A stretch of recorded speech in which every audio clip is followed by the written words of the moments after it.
Assalamualaikum warahmatullahi wabarakatuh.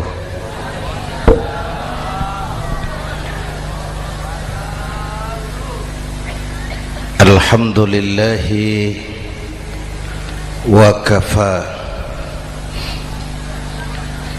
wassalatu wassalamu ala sayyidina Muhammadin al-Mustafa wa ala alihi wa ashabihi ahli sidqi wal wafa, amma ba'd. Para ulama, para habaib, para masyayikh yang saya muliakan, yang terhormat Bapak Kapolres dan Bapak Dandim, Sahibul Bait, segenap keluarga besar Pondok Pesantren Raudhatul Muta'allimin Al-Aziziyah, bapak-bapak, ibu-ibu, hadirin hadirat ma'asyiral muslimin yang saya cintai. Saya bersyukur dapat menghadiri haflah Maulidin Nabiil Karim, dan saya bangga dan terharu dengan keberadaan Pondok Pesantren Raudhatul Muta'allimin Al-Aziziyah ini. Sekarang ini banyak orang bisa memberi contoh, tapi sedikit orang bisa menjadi contoh. Memberi contoh itu mudah, tapi menjadi contoh itu yang sulit. Oleh karena itu, pada kesempatan ini kita ingin mengambil contoh bagaimana Rasul melaksanakan perjuangan. Apa modal utamanya? Saya sampaikan 3 sajalah, mudah-mudahan selesai 10 menit. Yang pertama, modal utama perjuangan baginda Rasul adalah akhlakul karimah. Memperbaiki akhlak dengan akhlak. Oleh karena itu, Suramadu sudah selesai. Dari dan ke Madura jadi lebih mudah. Bahkan Madura akan jadi daerah industri. Tetapi yang kita ingin, Madura tetaplah Madura. Akhlak tidak boleh berubah. Zaman boleh berubah, akhlak tidak. Masa boleh berganti, tapi keyakinan tidak boleh mati. Nah, soalnya adalah kepada siapa kita harus berakhlak. Kita itu kan harus berakhlak kepada 2. Kita harus berakhlak pertama kepada Allah. Ini yang terpenting. 13 tahun Rasul berjuang di Mekah hanya memperbaiki akhlak kepada Allah, menanamkan tauhid, meluruskan akidah, membangun keyakinan. 13 tahun di Mekah itu, dengan perhitungan kalau fondasi kuat, bangunan aman. Kalau fondasi melenceng, bangunan bengkok. Kalau fondasi rapuh, bangunan runtuh. Bangunan bagaimana fondasinya, orang hidup bagaimana imannya. Kekuasaan dan jabatan baru ada manfaatnya kalau dipegang tangan orang beriman. Kalau tidak, yang muncul Fir'aun. Harta baru terasa manfaatnya kalau dipegang tangan orang beriman. Itulah sebabnya bangsa kita ini bukan cuma perlu orang pintar, kita perlu orang benar. Bahkan di masyarakat lebih baik benar tidak terlalu pintar ketimbang pintar tapi tidak benar.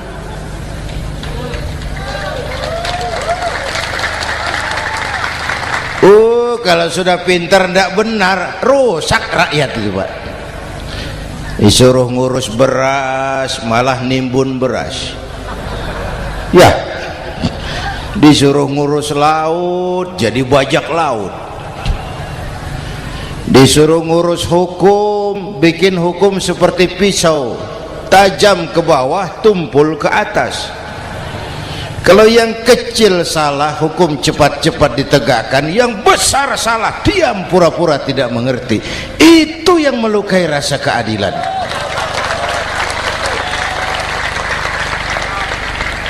Mulai dari akhlak kepada Allah. Bagaimana cara berakhlak kepada Allah? Caranya dua. Pertama, jangan menyekutukannya dengan sesuatu pun. Yang kedua, jangan menyembah kecuali hanya kepadanya. Itu akhlak kepada Allah. Konsisten, disiplin. Saya bersaksi tiada Tuhan selain Allah, maka saya tidak akan menyembah kecuali hanya kepada Allah. Saya tidak akan takut kecuali hanya kepada Allah. Saya tidak akan minta tolong kecuali hanya kepada Allah. Saya tidak akan melarikan persoalan kecuali hanya kepada Allah. Saya bersaksi Nabi Muhammad utusan Allah, Nabi terakhir. Tidak ada Nabi sesudah Nabi Muhammad. Harga mati, titik. Disiplin.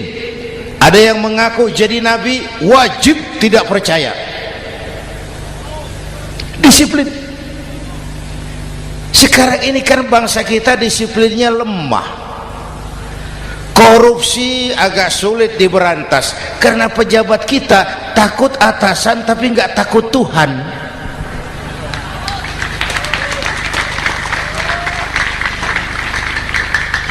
Itu sama dengan anak muda naik sepeda motor ngebut, lampu merah jalan terus, di stop sama polisi. Prit, iya Pak. Minggir, siap. SIM ada Pak. SNK ada Pak. Tahu kau lampunya merah? Tahu Pak. Kenapa lewat terus? Saya nggak tahu, ada Bapak. Itu disiplin kita. Tenang bener jawabnya, kayak orang nggak salah itu.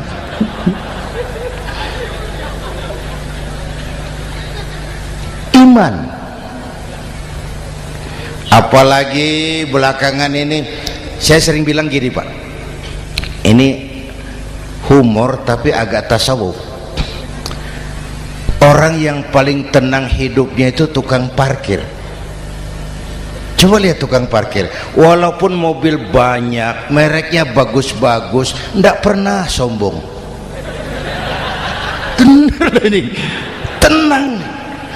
Nanti mobil pergi satu demi satu, habis sama sekali, dia tidak sedih. Tenang. Mobil banyak tidak sombong, mobil habis tidak sedih. Apa rahasianya? Ternyata, nih tasawufnya di sini. Tukang parkir tidak merasa memiliki, tapi merasa dititipi. Wah, itu. Siapa saja yang merasa memiliki, bersiaplah kehilangan, dan itu menyakitkan. Tapi kalau merasa dititipi, jabatan, harta, anak, istri, semua titipan, hiduplah seperti tukang parkir. Pertama, titipan tidak boleh bikin kita sombong. Dititipi kok sombong, tidak pantas ya. Pak Zainuddin titip mobil ya, silakan. Yang punya mobil pergi, saya petatang peteteng. Tidak pantas dititipi kok sombong. Ada orang dititipi jabatan oleh Allah sombong, dititipi sombong. Ada enggak pejabat sombong? Ada, namanya Fir'aun. Tuh pejabat-pejabat sombong anak buah Fir'aun semua. Dititipi harta oleh Allah jadi orang kaya, sombong, sama tetangga ndak mau kenal, orang lain kecil semua, jalan ndak injak tanah. kuntilanak. Yang kedua penting, titipan harus dijaga baik-baik. Kalau tidak, yang nitip marah. Yang nitip marah. Pak, titip sepeda motor, silakan. Waktu diambil sepeda motor, kaca spion pecah, knalpot hilang, bemper hancur. Marah ndak yang nitip? Marah. Saya kan titip, kenapa ndak dijaga baik-baik? Dititipi harta oleh Allah jadi orang kaya supaya bangun pesantren, bela yatim, santuni yang lemah. Pelitnya 17 setan. Yang nitip marah. Dititipi jabatan oleh Allah isinya korupsi saja, yang nitip marah. Nah, saya mau kasih lihat sekarang. Allah titip Indonesia. Allah titip Indonesia. Hai rakyat, ini Indonesia, aku titip, kata Allah. Sebentar, ada meja mau naik. Silakan Mas. Iklan. Ya, terima kasih. Jangan disangka kalau disediakan air teh pidatonya jadi lama. Dekorasi ini kok. Sampai mana tadi? Hai rakyat, ini Indonesia, aku titip, kata Allah. Ini negara besar dan kaya. Titipan ini ditebus dengan keringat, air mata, darah, dan nyawa. Ini bedanya. Malaysia memang merdeka tapi diberi Inggris. Singapura merdeka diberi Inggris. Indonesia merdeka, keringat, air mata, darah, dan nyawa. Ini negara aku titip, kata Allah. Ini negara besar dan kaya. Buminya subur. Di atas perut buminya segala tanaman hidup. Di bawah perut buminya ada gas, minyak, batu bara. Lautnya kaya, hutannya kaya. Kekayaan negeri ini harus digunakan bagi sebesar-besar kemakmuran rakyat. Itu amanat konstitusi. Disalahgunakan, dikorupsi, yang nitip marah. Yang nitip marah. Kalau dia marah, dia suruh makhluknya yang lain negur. Siapa? Merapi, Bromo, anak Krakatau. Itu Merapi demo, Pak. Kalau kita rakyat demo, anak buahnya Pak Danres turun. Tapi kalau Merapi demo, siapa yang mau ngatasi? Mbah Marijan. Selesai. Sekarang Mbah Marijan sudah kumpul sama Mbah Surip di alam barzah. Dia sudah ketemu dia. Kata Mbah Surip, tenang Mbah Marijan, tak gendong, aman sudah. Aman sudah. Saya mau bilang Merapi itu makhluk, Krakatau itu makhluk, Bromo itu makhluk. Tidak mungkin makhluk bergerak dengan sendirinya, pastilah ada yang menggerakkan. Maka baik-baiklah sama yang bikin angin supaya bertiupnya sesuai keperluan. Baik-baik dengan yang bikin air supaya datangnya sesuai kebutuhan. Baik-baik sama yang bikin gunung supaya meletusnya pelan-pelan.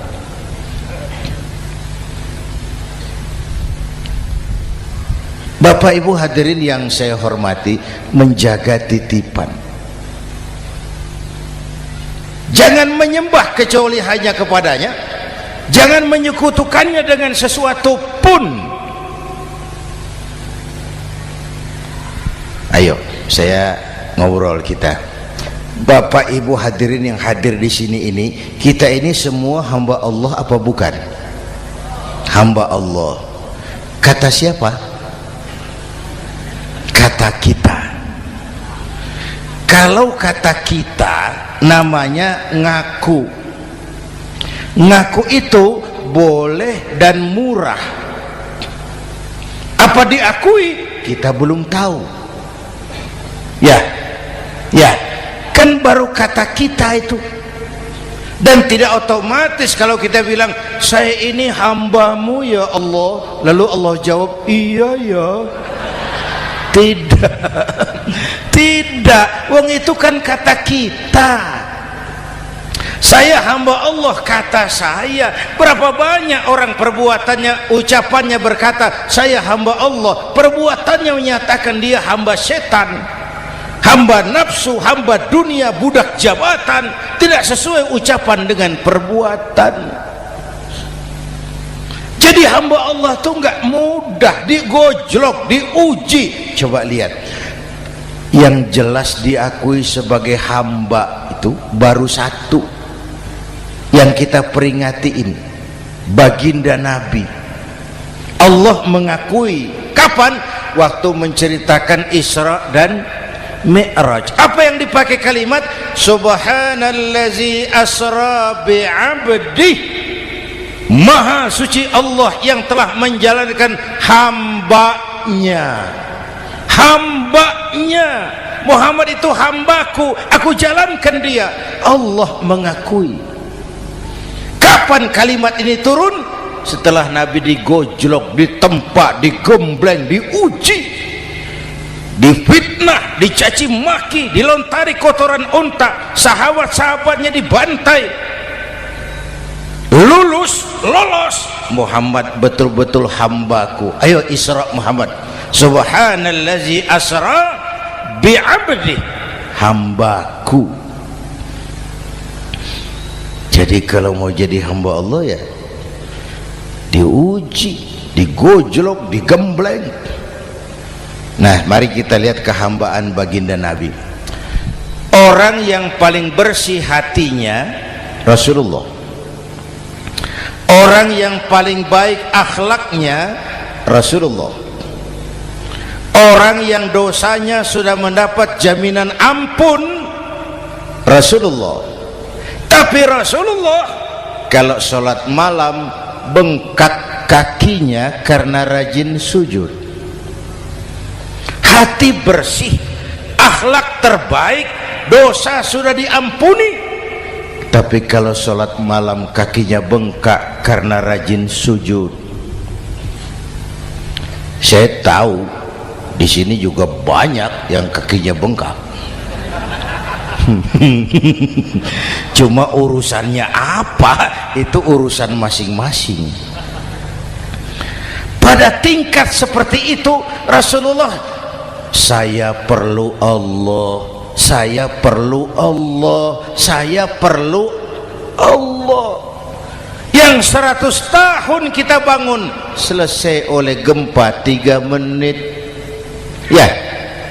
Ya, yang 100 tahun kita bangun ternyata selesai oleh gempa 3 menit. Kita perlu Allah,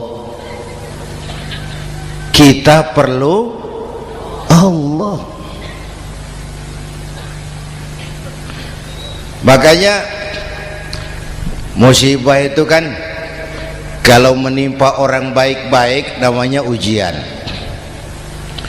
Kalau menimpa orang setengah baik itu paru-paru yang bikin malaikat bingung. Sholat rajin, maksiat tekun, baca Quran mau, fitnah orang hobi, ngaji nyolong jalan terus. Untung di sini nggak ada yang begitu. Di Jakarta banyak. Di sini insya Allah sama. Jakarta. Orang separuh-separuh seperti itu kalau dapat musibah itu namanya teguran, bukan ujian. Kenapa ditegur? Lalai. Nah, kalau orang jahat dapat musibah itu namanya persekot. Uang muka tanda jadi. Kontannya nanti di akhirat. Kalau diuji bukan saja harus sabar tapi harus lulus. Kalau ditegur, introspeksi, perbaiki yang kurang, kurangi yang memang berlebihan. Bertali-tali, bersambung-sambung musibah ini, dan musibah kalau datang tidak pernah memilih, tidak pernah memilih. Bapak Ibu hadirin yang saya muliakan, jadi mari yang pertama jaga akhlak kita kepada Allah. Jangan menyekutukannya dengan sesuatu pun, jangan menyembah kecuali hanya kepadanya. Sekarang kan musim entertain, orang pandai membangun pencitraan, orang pinter bikin bungkusan. Sekarang ini kiai sama dukun tipis bedanya. Bener Pak, pemburu hantu pakai sorban, pakai gamis, nanti kiai pakai helm. Atribut sudah kacau sekarang ini, siapa pakai apa, siapa mau jadi apa, ndak jelas. Sementara masyarakat kita memang agak kutil, kurang teliti, cepat heran, gampang kagum. Pernah terjadi suatu saat tabrakan di jalan, keras sekali, korban jatuh berlumur darah, dikerubungi orang banyak. Datang wartawan mau ambil gambar dari dekat, sulit, banyak sekali orang ngerubung. Dia cari akal, tolong saya dikasih jalan ke dekat korban. Orang menoleh semua, saudara siapa? Saya bapaknya korban, katanya. Dia mengaku bapaknya korban, ya orang minggir semua. Minggir, ada bapaknya korban. Orang minggir semua, dia maju ke depan korban. Sampai di depan korban pucat mukanya itu wartawan. Kenapa? Yang ketabrak anak monyet, Pak. Dia sudah ngaku bapaknya korban.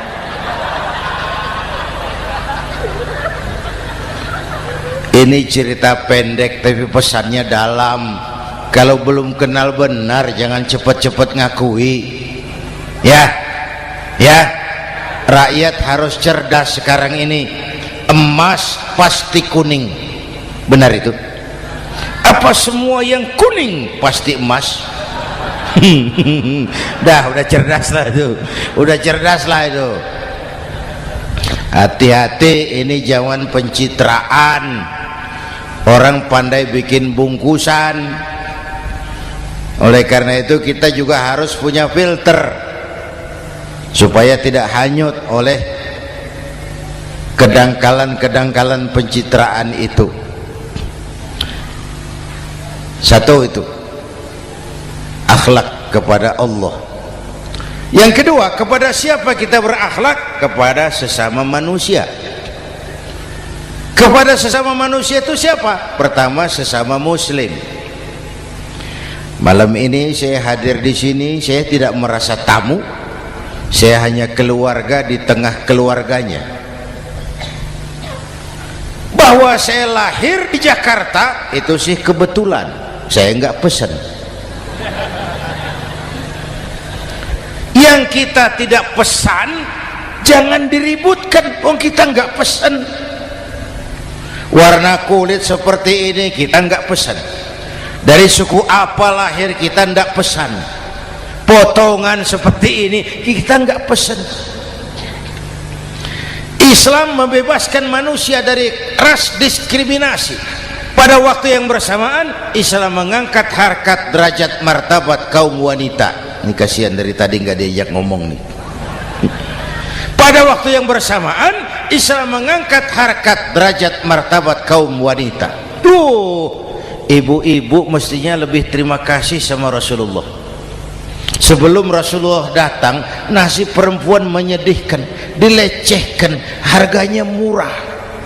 Sebelum Rasulullah datang, murah. Sebelum Rasulullah datang, murah. Coba lihat wanita sebelum Islam, sedih, dilahirkan hanya untuk melahirkan, alat pemuas nafsu. Kalaupun berperan, peranannya cuma segitiga, dapur sumur kasur, kasur sumur dapur. putar-putar di situ saja, tidak usah di Arab, dunia. Di Jawa, raja-raja Jawa sebelum kenal Islam seenaknya ngumpuli perempuan kan, selirnya yang 30, 50. Sultan-sultan di Turki piara harem ratusan orang perempuan. Kaisar terakhir dinasti Ming Cina bangun istana 1000 kamar, istrinya 1000. Innalillahi wa inna. Itu saya coba pikir, raja kalau istrinya 1000, kapan pakai kolor itu raja?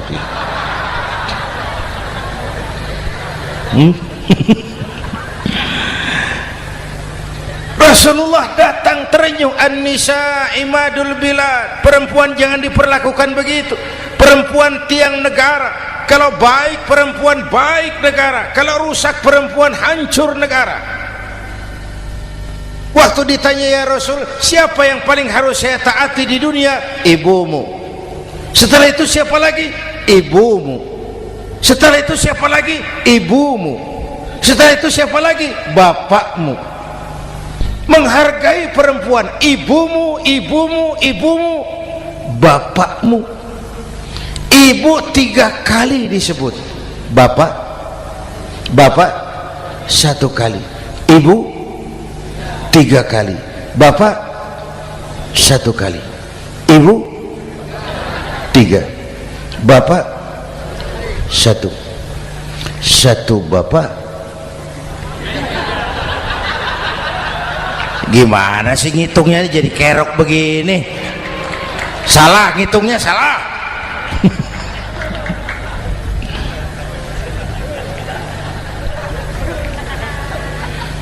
Lalu dicairkan kehidupan kemasyarakatan di masjid.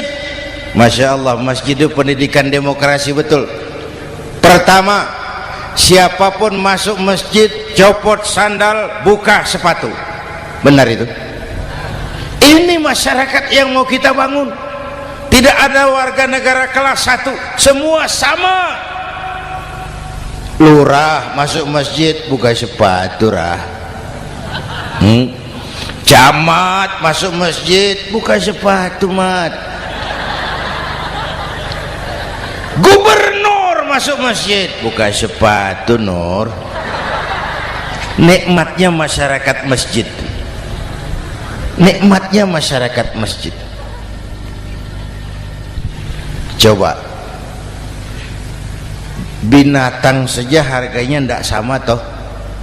Sapi yang mahal yang gemuk, betul, karena harga sapi pada dagingnya. Makin gemuk sapi makin mahal harganya.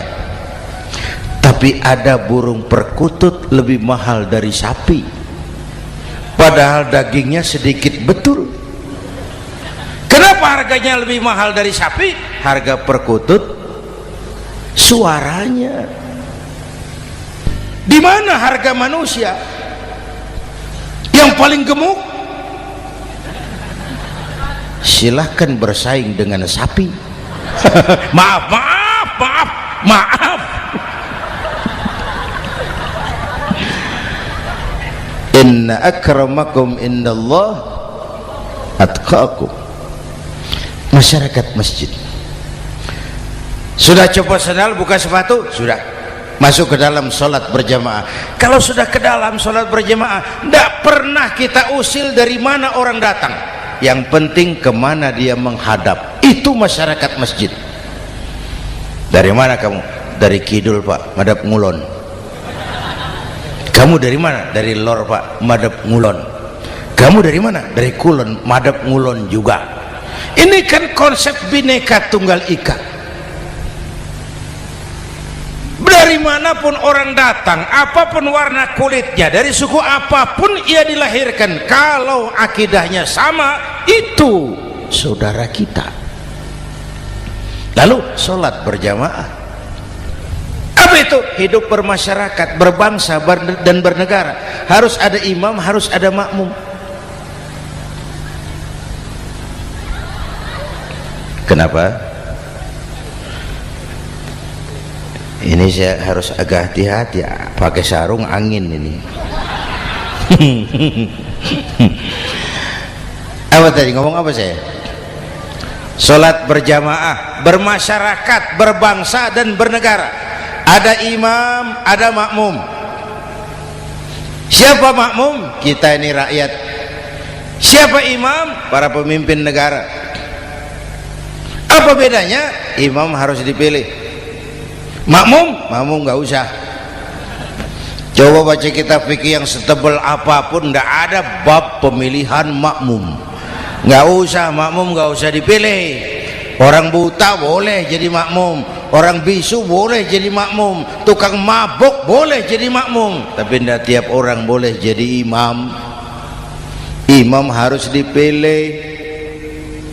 Siapa yang jadi imam? Pertama, a'lamuhum, orang yang paling alim di kampungmu angkat jadi imam. Yang paling alim, bukan yang paling tua.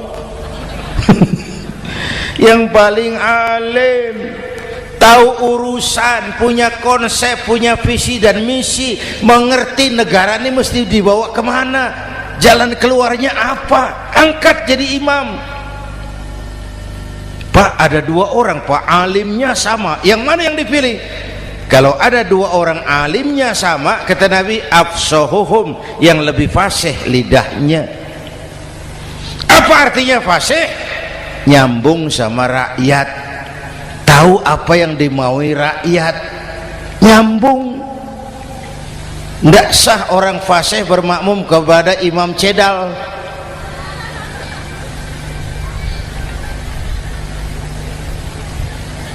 Kenapa Bu? Nyambung. Capek kalau punya imam gak nyambung sama makmum. Makanya kalau sudah jadi imam, pesan Nabi apa? Idza amma ahadukumun nasa falyukhaffif. Kalau kamu jadi imam, ringankan solat kamu, jangan terlalu panjang. Itu makmum tidak sama kekuatannya. Ada yang tua renta, diri saja sudah gemetar. Ada makmum yang punya darah tinggi, kalau sujud lama kepalanya sakit. Ada makmum yang sudah janji habis sholat mau terima uang. Jangan kalau sudah jadi imam di kota, sholat isya berjamaah, rakaat pertama selesai Fatihah, Yasin, bubar makmum itu. Jadi imam jangan terlalu lama, kayak Husni Mubarak tuh kelamaan jadi imam 30 tahun, rakyat capek.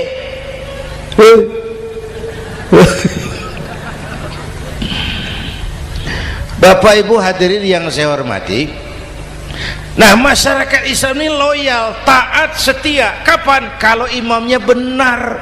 Imam takbir, makmum takbir, imam ruku', makmum ruku', imam i'tidal, makmum i'tidal, imam sujud, makmum sujud. Tapi masyarakat Islam tidak buta. Imam keliru, makmum wajib menegur. Ya, bagaimana negurnya? Mestinya ruku, imam sujud. Wah, keliru ini. Subhanallah, kan gitu. Itu aturan main. Tidak boleh imam keliru, makmum emosi, main pegang, mam, hoi salah, hoi, kacau sholat.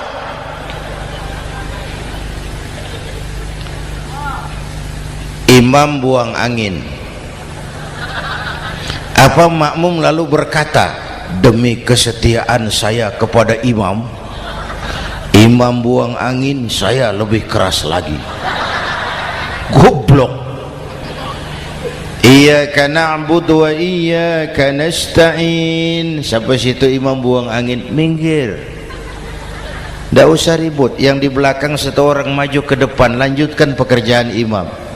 Yang penting imam tahu diri, buang angin, minggir. Ini negara rusak karena imam sudah buang angin. Tenang aja, kayak orang nggak salah itu loh.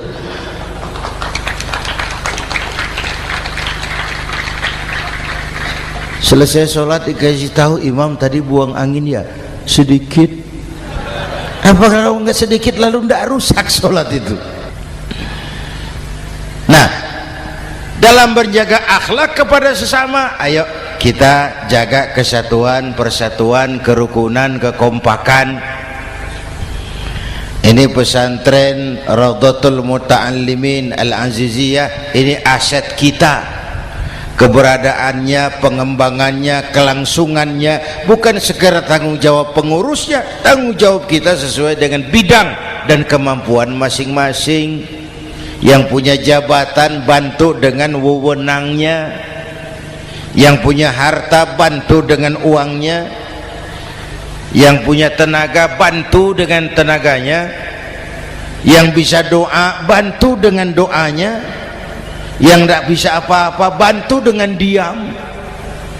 Diam saja lumayan loh itu membantu. Bapak Ibu hadirin yang saya hormati, saya ingat almarhum Panglima Besar Sudirman pernah bilang, kamu itu kalau mau menang harus kuat, kalau mau kuat harus bersatu, kalau mau bersatu hidupkan semangat silaturahmi. Mau menang harus kuat, mau kuat harus bersatu, mau bersatu hidupkan silaturahmi. Bapak Ibu hadirin, rukun antar umat seagama. Beda pendapat boleh, marah jangan. Kalau di Jakarta kan sekarang lagi musim apa itu wahabi yang bid'ah, sedikit bid'ah itu. Saya sih bilang yang suka tahlil bagus, terusin. Yang nggak suka tahlil nggak apa-apa, tapi jangan mencaci maki yang suka tahlil. Orang yang mabuk masih banyak kok yang tahlil dicaci maki. Kita ini seperti orang kurang kerjaan. Waktu guru saya Hadratul Mukarram Ki Haji Dr. Idham Khalid wafat, saya ajak orang baca Fatihah. Selesai, saya lagi duduk di belakang, seorang pengusaha nemui saya, Kiai, kenapa? Saya coba ingin kepastian. Apa? Orang yang sudah mati dibacakan Fatihah itu apa pahalanya sampai? Saya bilang gini, Mas, kamu kalau nggak percaya mati aja dulu.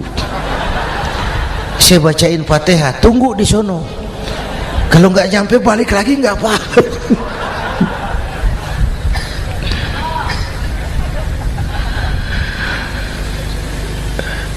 Depan rumah saya itu ada masjid, Pak, pakai beduk seperti itu. Ada teman saya, Kiai, pakai beduk masjidnya. Iya pakai. Kan Rasulullah enggak pakai. Enggak memang. Bid'ah tuh. Loh, siapa bilang? Beduk itu bukan agama, itu budaya, tanda masuk waktu. Bukan manggil orang sholat. Manggil orang sholat pakai azan. Tanda masuk waktu, itu hebatnya Wali Songo, pakai beduk. Kalau nggak mau pakai beduk boleh, teriak-teriak juga boleh. Maghrib, maghrib, boleh. Tapi Wali Songo kan bijaksana, pakai beduk saja, sekali pukul satu desa dengar. Itu bijaksananya dakwah Wali Songo. Kalau beduk dianggap bid'ah, miskin kita. Itu budaya. Seperti sepeda motor, itu budaya. Kalau beduk dia nggak bid'ah, sepeda motor bid'ah tuh. Rasulullah nggak pakai, jual, beliin onta.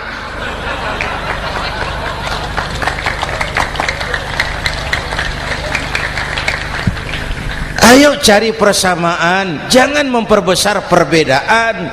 Hormati pendapat orang kalau pendapat kita juga ingin dihormati. Kasus Ahmadiyah meledak lagi di Cikesik, Banten. Lalu pendekar-pendekar HAM menganggap itu tirani, mengganggu kebebasan beragama. Dia lupa bahwa Ahmadiyah masalahnya bukan kebebasan beragama, tapi penodaan terhadap agama. Kalau kebebasan beragama sih umat Islam welcome. Orang mau Hindu, mau Buddha, mau Kristen bebas memilih agamanya masing-masing. Tapi ini kan Ahmadiyah lain, ngakunya Islam tapi ada nabi lagi sesudah Nabi Muhammad, namanya Mirza Ghulam Ahmad, asal dari India. Saudara hadirin yang saya hormati, ini yang prinsip penodaan terhadap agama. Kalau nggak ngaku Islam nggak masalah. Supaya mau aman caranya cuma dua, Ahmadiyah jadi agama sendiri. Karena Karena Malaysia sudah melarang, Brunei sudah, Rabithah Alam Islami menyatakan aliran sesat, Saudi Arabia melarang pengikut Ahmadiyah pergi bikin haji, udah dianggap non muslim. Cuma memang pemerintah kita nggak tegas. Kalau dari dulu dinyatakan dilarang, nggak akan ada lagi kasus-kasus seperti itu.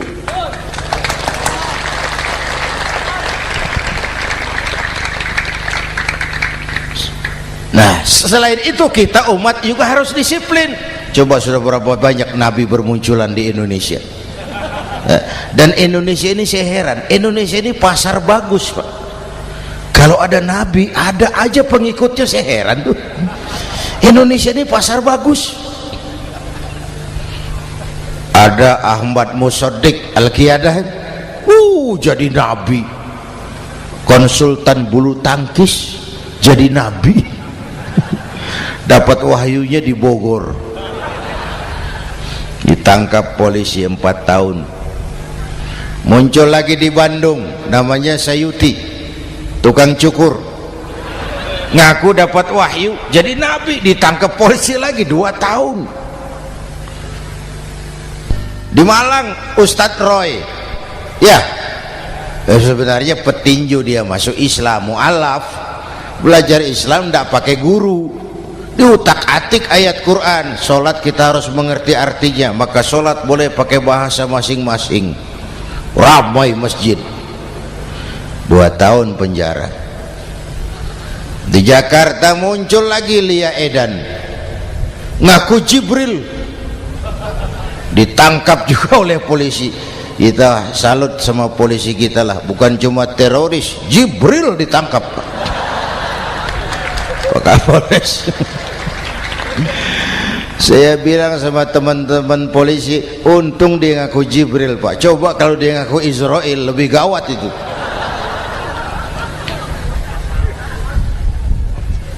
Yang parah, antara Cirebon Losari, dia perbatasan Jawa Tengah Jawa Barat, pernah muncul agama baru namanya agama Jasun, agama Jawa Sunda, agama Jasun Jawa Sunda.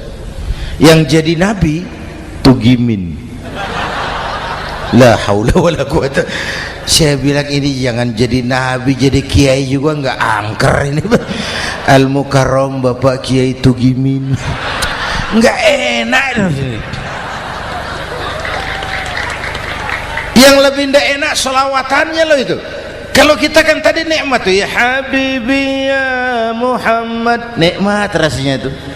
Coba ganti sama yang tadi, wah enggak, ya Habibi ya Tugimin, enggak enak itu, Pak. Jadi umat Islam itu sangat menghormati orang lain agama. Soal agama orang lain, lakum dinukum, awas hati-hati kalimatnya. Kita menghormati orang lain agama. Soal agama orang lain, lakum dinukum. Kita memang yakin cuma Islam agama yang benar, tapi bukan berarti kita boleh menghina agama orang lain. Kenapa? Kalau agama kita yang dihina, kita kan sakit hati. Orang lain sama dong. Itu sebabnya Allah berpesan, jangan kau caci maki Tuhan mereka, karena mereka akan balas mencaci maki Tuhanmu. Dan itu artinya mencaci maki aku, kata Allah. Jelas ini? Jelas? Justru karena umat Islam mayoritas di Indonesia, maka kerukunan antar umat beragama terjaga dengan baik. Kalau umat Islam mau main kasar, mau main kayu, mau main keras, umat Islam ini 85%, yang lain pasti selesai. Saya jamin selesai. Tapi kan tidak. Kita sadar betul ini negara Pancasila. Kita sadar betul bahwa kita harus menghargai orang lain agama, menjaga kerukunan, rukun antar umat beragama. Yang ketiga, rukun antar umat beragama dengan pemerintah. Dulu kiai saya bilang, sultanun zulum khairum min fitnatin tadum. Pemerintah yang jelek pun sebenarnya masih lebih lumayan ketimbang tidak ada pemerintahan. Kalau itu ukurannya. Coba umpama nanti Pak SBY sudah terlalu pusing, lalu pengumuman jam 000, seluruh rakyat Republik Indonesia saya umumkan mulai malam ini tepat jam 000 pemerintah bubar. Ayo bayangkan seperti apa kita tanpa pemerintah. Hukum rimba, yang kuat menekan yang lemah, yang kaya merampok yang miskin. Rumah saudara dirampok, lapor ke polisi, kata Kapolres, maaf polisi baru bubar. Hak asasi diinjak-injak, lapor ke pengadilan, pengadilan bubar. Masih ada pemerintah saja yang kuat suka menekan yang lemah, apalagi kalau tidak ada pemerintah. Karena itu ulama dan umara dua pilar utama.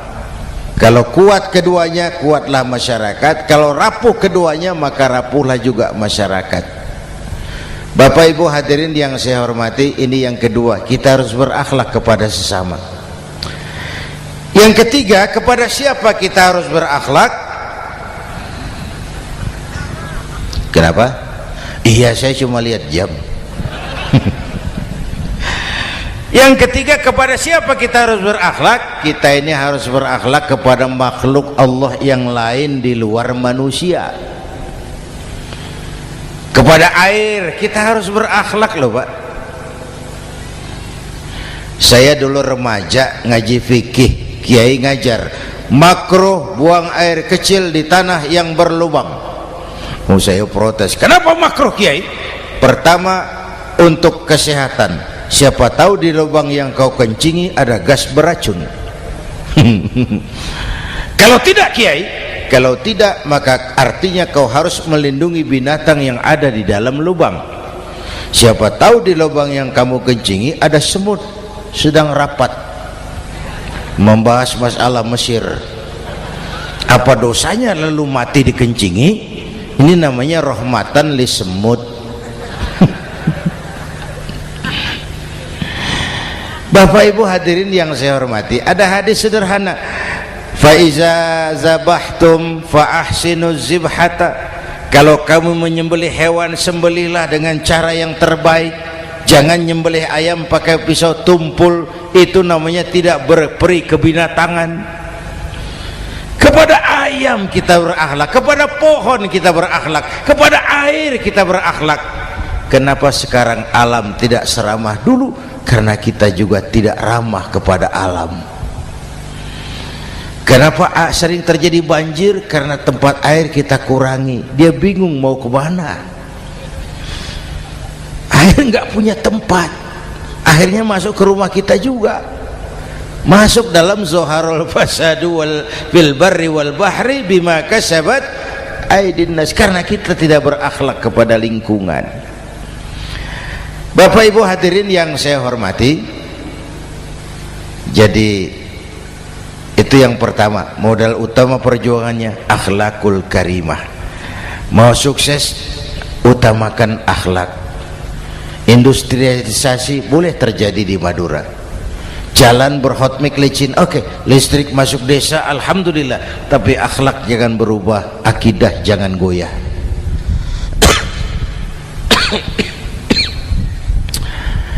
Teknologi tidak bahaya, yang bahaya orang yang menggunakannya. Wayang itu yang namanya cepot, itu bisa selawat badar kalau yang megang Anom Suroto. Cepot bisa selawat badar kalau yang megang Anom Suroto. Wayang bagaimana dalangnya, teknologi bagaimana orang yang menggunakannya. Satu. Yang kedua, yang kita contoh dari baginda Rasul, beliau itu sejak kecil tidak dimanjakan Pak. Lahir ke dunia tidak sempat melihat wajah bapak. Umur 6 tahun ditinggal ibu. Umur 9 tahun ngembala kambing. berniaga ke Syam. Syam itu Syria sekarang. Umur 9 tahun bisnis lintas negara dari Saudi ke Syria. Remaja tidak dimanjakan, kerja keras, peras keringat, banting tulang, tidak ada pekerjaan halal yang hina. Lahir pribadi yang tegar, mental yang tahan banting, manusia yang tidak cengeng karena sejak kecil ditempa oleh kesulitan. Jadi gini, orang itu kalau biasa susah, ketemu susah, ndak kaget Pak, mentalnya kuat. Saya santri biasa makan kangkung, datang ke rumah teman dikasih kangkung, loh makanan saya ini, dikasih daging ayam, nambah. Orang tuh kalau biasa susah enak. Saya santri biasa tidur di masjid, disuruh nginep di hotel, pules Pak. Tapi yang biasa tidur di hotel suruh nginep di masjid, encok. Hidup ini perjuangan, mau sukses harus berani susah. Jangan seperti dulu nih cerita santri. Ada santri beternak lebah, ambil madunya itu. Satu hari dia mau periksa sarang lebah, naik ke pohon pakai tangga, pakai sarung biasanya santri. Dia lupa ndak pakai celana dalam, naik pohon periksa, entah bagaimana terpegang sarang lebah itu, berhamburan lebahnya keluar, salah satu masuk ke sarungnya, tergigitlah Al-Mukarramnya itu. Dia menjerit, aduh, jatuh berguling ke bawah. Sudah lama jatuh, dia buka sarungnya, dia lihat bengkak. Karena bengkak kan jadi besar, senang juga dia. Dia berdoa, ya Allah, hilangkan sakitnya, biarlah bengkaknya. Ini kan, ini doa orang nggak konsekuen. Bengkak dan sakit itu paket. Mau bengkak ya harus berani sakit. Masa sakitnya bengkaknya mau, sakitnya nggak mau. Itu satu itu. Yang kedua, kita ini sering kalau punya cita-cita sering seperti rapat tikus. Satu hari sekelompok tikus rapat paripurna tikus untuk mengantisipasi bahaya kucing. Bagaimana supaya kucing itu jangan lagi mengganggu kita. Akhirnya ada yang mengusulkan begini, bagaimana kalau di leher kucing kita gantungkan lonceng, supaya kalau dia datang dari jauh suaranya sudah kedengaran dan kita bisa lari menyelamatkan diri. Wah, cerdas dia. Setuju, setuju semua, setuju, setuju, setuju, bagus. Nah, oke. Waktu pembicaraan dilanjutkan, tikus mana yang mau menggantungkan lonceng ke leher kucing? Rapat bubar. Setuju, akur, iya, iya. Waktu kerja selesai. Bapak Ibu hadirin yang saya hormati, terutama anak-anak saya, para santri, remaja, pemuda. Hidup ini persaingan. Bapakmu tamat SD nak, kau sarjana. Bapakmu cuma jadi RT nak, kau camat. Bapakmu tukang tabal ban, kau harus punya pabrik ban.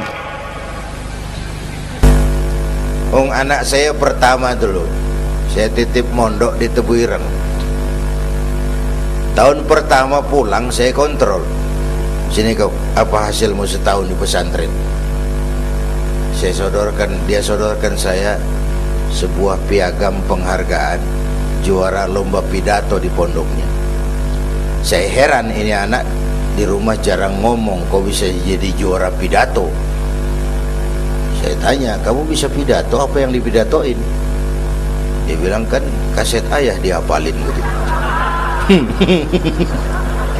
Ya saya ketawa juga, waktu itu dia masih anak-anak.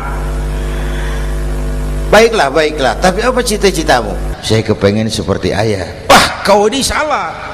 Kalau aku ayahmu di matamu menurutmu hebat, mestinya kau 10, 100, 1000 kali lebih hebat dari orang-orang yang kau anggap hebat, karena tantanganmu akan lebih berat dari tantangan yang aku hadapi sekarang. Kalau kau sama dengan aku, kau ditinggalkan zaman karena kau tidak mampu menjawab tantangan zamanmu.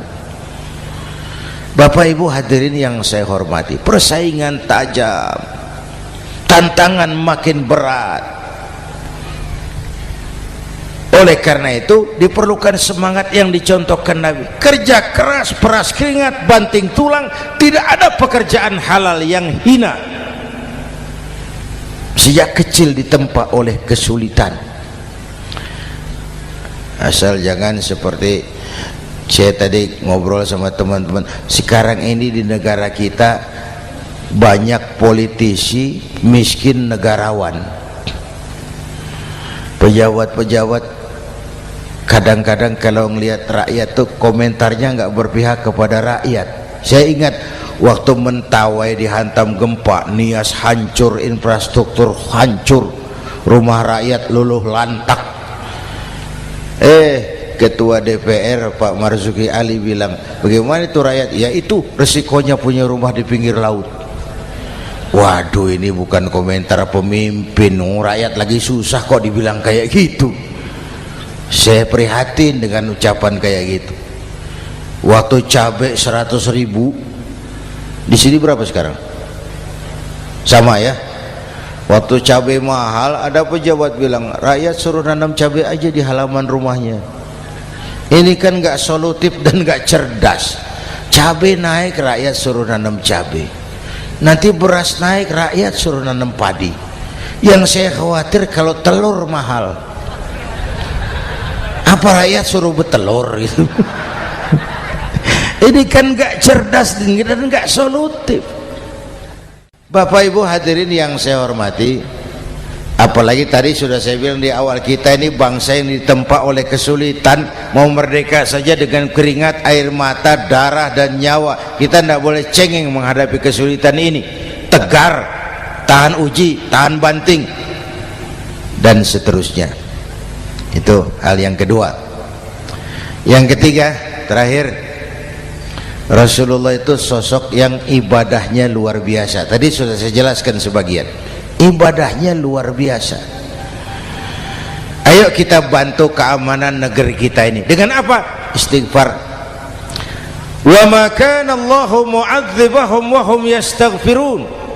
Allah tidak akan turunkan bencana selagi di tengah mereka masih banyak orang-orang yang istighfar.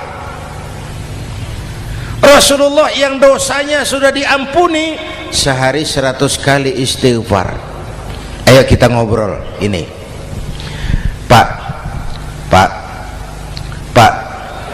saya ini Zainuddin ini kalau mengharap masuk surga dengan amal yang saya kerjakan sendiri, rasa-rasanya tipis harapan. Bener. Sholat saya berapa banyak saya tahu, sedekah saya berapa duit saya tahu, dosa saya berapa banyak saya tahu. Lalu saya baca sejarah, Nabi Adam dosanya 1, makan buah khuldi, dikeluarkan dari surga.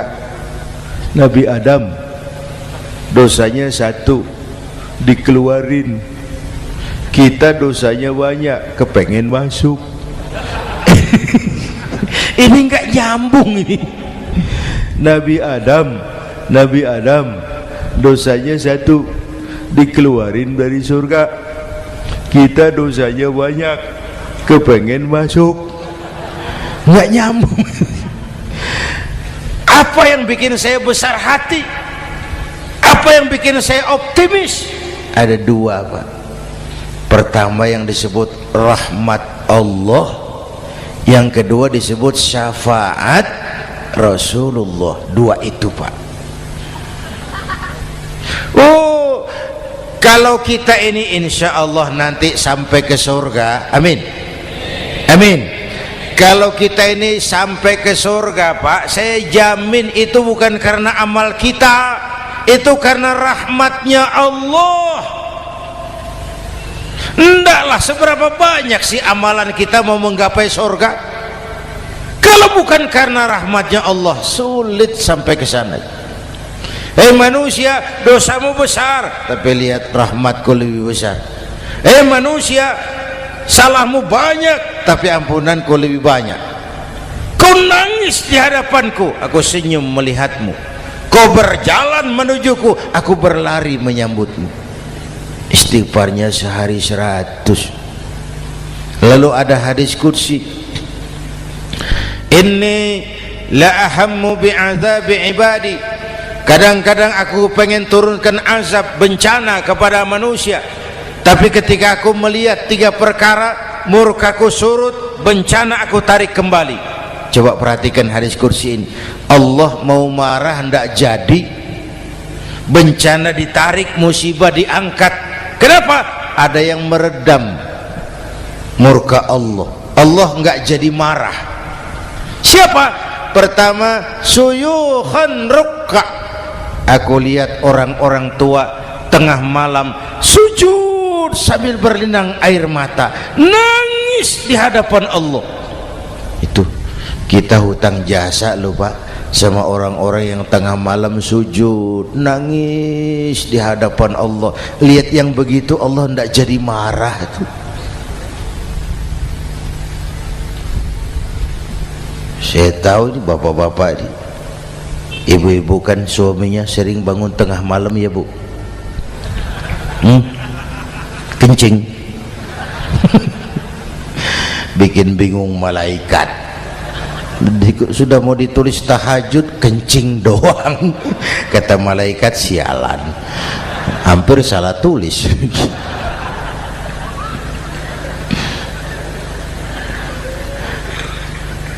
Aku lihat orang tua tengah malam sujud sambil berlinang air mata. Lalu aku lihat bayi-bayi tanpa dosa masih menyusu, sibyanan rudda. Bayi-bayi tanpa dosa masih menyusu, suci bersih, belum ternoda. Wa bahaiman rutta.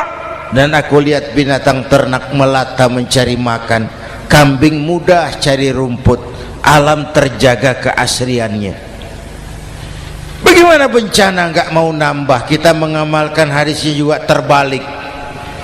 Yang diminta itu orang tua tengah malam sujud, bayi tanpa dosa nyusu. Sekarang bayi tanpa dosa dibuang ke tempat sampah gara-gara orang tua tengah malam nyusu.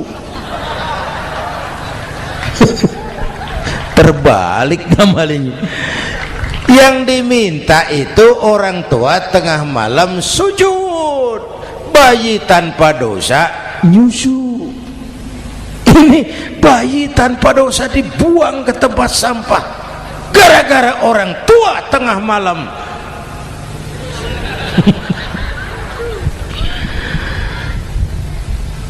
Bapak Ibu hadirin yang saya hormati, rahmat Allah kita perlu.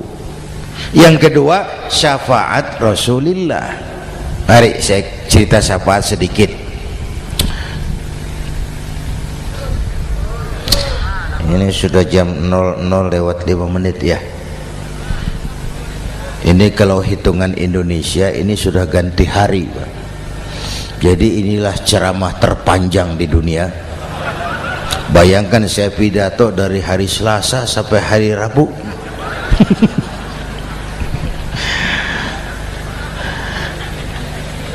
Syafaat agak saya singkat ceritanya.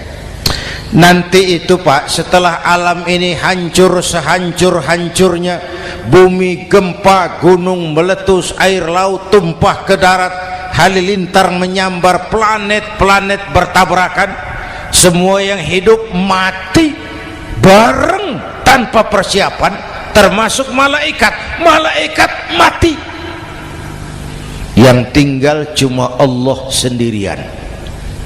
Yang lain hancur semua, tinggal Allah sendirian. Allah patroli, berseru-seru, limanil mulkul yaum, ahai siapa penguasa hari ini? Mana Fir'aun yang ngaku Tuhan? Nongol kalau memang Tuhan. Mana Abrahat, mana Namrus, mana itu Benito Mussolini, mana itu Adolf Hitler, mana itu Hosni Mubarak? Penguasa-penguasa yang ngaku berkuasa, nol kalau memang penguasa. Gak ada yang jawab, Pak, semua sudah rebah. Allah lalu berkata, la ilaha illa ana. Ternyata tidak ada Tuhan lain selain aku. Allah sombong waktu itu. Kalau Allah sombong itu pantas. Hadis qudsi mengajarkan al-kibriya'u libasi, sombong itu pakaianku, kata Allah. Cuma aku yang pantas pakai. Kamu manusia nggak pantas pakai pakaianku, kebesaran. Pakaian Allah mau dipakai, sombong itu pakaian Allah, cuma Allah yang pantas pakai. Nanti itu yang pertama dihidupkan bukan kita, malaikat dihidupkan lebih dulu. Tiupan pertama, malaikat hidup semua, diatur panitia akhirat. Yang nyambut tamu siapa, yang pimpin marawis siapa. Malik siap, sediakan neraka, aku mau bakar itu bajingan tengik yang waktu di dunia nggak mau sujud, jauh dari ulama, tinggal di masyarakat jadi biang kerok, sama yatim kejam. Sediakan neraka. Baik. Ridwan, iya, sediakan surga. Aku mau balas hamba-hambaku yang waktu di dunia rajin sujud, dekat dan cinta kepada ulama, santun kepada yatim, suka menolong orang yang memerlukan pertolongan. Baik. Jibril, Mikail, iya, ke surga. Untuk apa ya Rabb? Ambil kendaraan bernama Buraq, turun ke alam, cari di mana kubur kekasihku Muhammad, bangunkan dari kuburnya, bawa ke surga. Turun Jibril dan Mikail, cari kubur Nabi. Wong alam sudah hancur-hancuran, jangan cari kuburan, cari bangkalan aja nggak ketemu. Bingung dua-dua. Jibril, sebelah mana kubur Nabi? Nggak tahu Mikail. Lalu dua-duanya sujud mohon pertolongan Allah. Dengan izin Allah terbuka kubur Nabi. Allahumma sholli alaihi wa ala alihi. Bangun dari tidur seperti orang bangun dari kubur seperti orang bangun tidur. Nabi mengusap mata, menoleh ke kanan Jibril, menoleh ke kiri Mikail. Lalu tanya, ayu yaumin hadza ya Jibril? Ini hari apa Jibril? Ini hari apa? Hadza ma wa'ada ar-Rahman. Ini hari yang dijanjikan Allah Muhammad. Ini kiamat. Kiamat Jibril? Kiamat. Jibril, kalau memang ini hari kiamat, aina ummati? Umat saya mana Jibril? Umat saya mana? Allah Karim. Belum pernah saya lihat di dunia ada satu pemimpin yang begini besar cintanya kepada umatnya seperti baginda Rasul. Dari dunia sampai akhirat beliau cinta kita.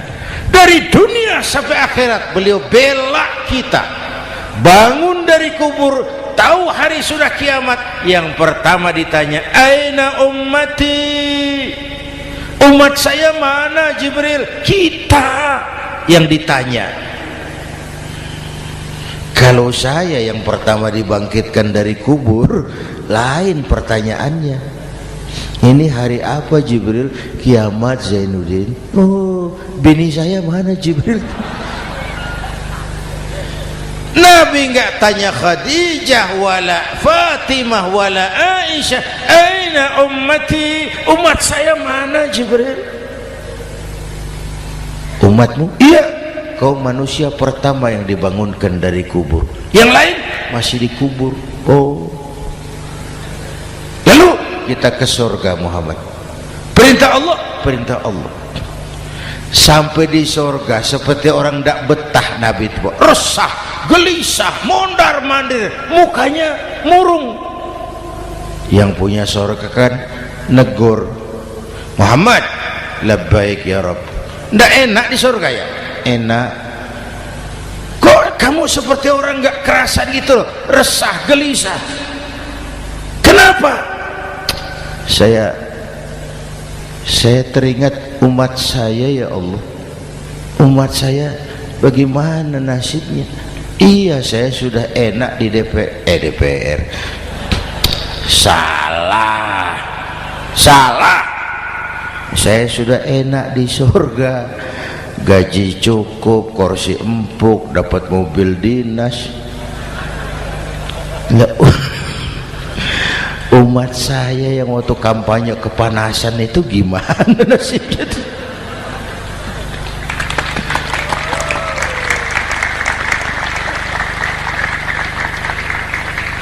Makanya dulu di Senayan, di depan kantor DPR tuh banyak tukang kaca jualan di situ. Saya bilang ini tukang kaca pintar dagangnya di situ. Pas, maksudnya supaya yang mau berkantor di situ ngaca dulu. Ya, wakil lurah pasti tidak lebih tinggi dari lurahnya. Wakil camat tidak lebih tinggi dari camatnya. Ini kenapa wakil rakyat kok selalu lebih tinggi dari rakyatnya?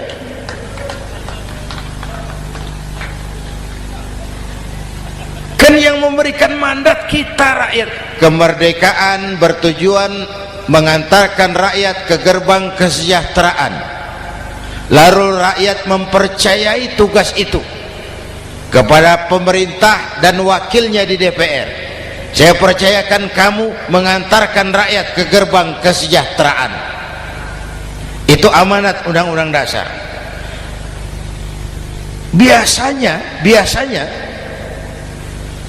yang diantarkan sampainya lebih dulu biasanya. Yang diantar sampai lebih dulu, yang mengantar nyusul, namanya ngantar belakangan. Ini lebih cepat wakil rakyatnya makmur daripada rakyatnya. Yang mau ngantar makmurnya lebih dulu dari yang mau diantar. Yang diantar kelelerahan di jalanan, yang mengantar udah sampai. Jadi bagaimana Muhammad? Saya minta izin mau keluar, tengok saya punya umat. Oke, saya potong ceritanya. Saat manusia dibangkitkan dari kuburnya masing-masing, Masya Allah, Masya Allah, saya nggak sanggup bayangkan jumlah manusia yang hidup di muka bumi sekarang kan 6 miliar. Cina berdua India 2,5 miliar. Cina 1,5 miliar, India 1 miliar rakyatnya. Berdua sudah 2,5 miliar. Itu kalau kencing bareng banjir besar. Bayangkan manusia dari awal sampai akhir berapa puluh miliar kumpul di padang mahsyar. Subhanallah. Sibuk, panik, bingung mau disidang di hadapan Allah. Sebagian kumpul di pojokan berunding, kita mau disidangi. Terus ayolah kita cari bantuan. Kemana? Adnan Buyung. Begini.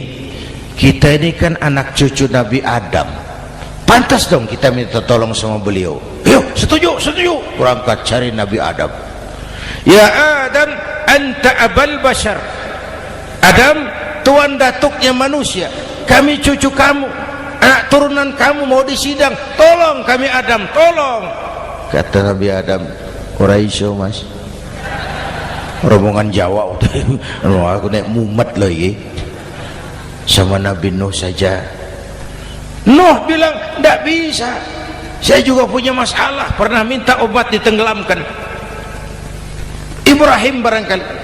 Semua Nabi hand up, angkat tangan. Dikala itu yauma la yanfa'u malun wala banun, di mana harta tidak ada lagi artinya, anak-anak tak jadi beban, tiap orang sibuk dengan urusannya sendiri-sendiri. Saat itu ada satu pemimpin, Allahumma salli alaihi wa ala alihi, diizinkan Allah, dikala semua nabi yang lain angkat tangan hand up, beliau malah ummati ana laha, ta'ali ummati, ta'ali ummati, umatku sini, umatku sini. Beliau memanggil-manggil umatnya. Yang bagaimana yang dipanggil? Ada hadis, inna ummati ya'tuna yaumal qiyamah ghurran muhajjalin min atharil wudu. Umatku besok di akhirat datang menghadap Allah dengan muka bersinar-sinar karena sering wudu. Sering wudu kan sering sujud, masa cuma wudu tapi enggak sujud? Itu nanti ndak usah mengaku Rasul yang panggil, sini umatku, tapi kalau muka enggak pernah wudu, enggak pernah sujud, merangkak di depan Nabi, saya umatmu ya Rasul. Kata Nabi, umat saya enggak ada yang kumpul gini. Dikala itu beliau berkenan memberikan syafaat. Syafaat itu saudara-saudara, saya pakai sarung, sobek sedikit, syafaat itu nambeli, itu loh. Sholat saya kurang sedikit, sedekah saya campur riak sedikit, puasa saya tidak ikhlas sedikit, ditutup dengan syafaat. Saya mau dagang, perlu modal 20 juta, saya punya uang 15 juta, yang 5 juta syafaat. Jadi harus ada modal. Kalau sholat tidak pernah, sedekah tidak pernah, lalu syafaatnya dari mana? Yang dapat tambelan itu yang punya sarung bolong, punya sarung sobek, ditambal dengan syafaat. Lah kalau tidak ada sarung, apa yang mau ditambal? Ya. Nah, mudah-mudahan kita semua mendapat rahmat Allah dan mendapat syafaatnya Rasulullah Sallallahu Alaihi Wasallam. Bapak Ibu hadirin, sudah 7:30 lewat 4 jam. Saya pun kangen, tapi hari sudah larut. Insya Allah lain kesempatan kita jumpa lagi. Terima kasih kepada Al-Mukarramun, para ulama, para habaib, pengasuh pesantren Raudhatul Muta'allimin Al-Aziziyah, dan semua yang hadir. Mudah-mudahan yang saya sampaikan ada manfaatnya. Usikum wa iyaya bitaqwallah. Aqulu qawli hadza fa astaghfirullahal azim li wa lakum. Wassalamu alaikum warahmatullahi wabarakatuh.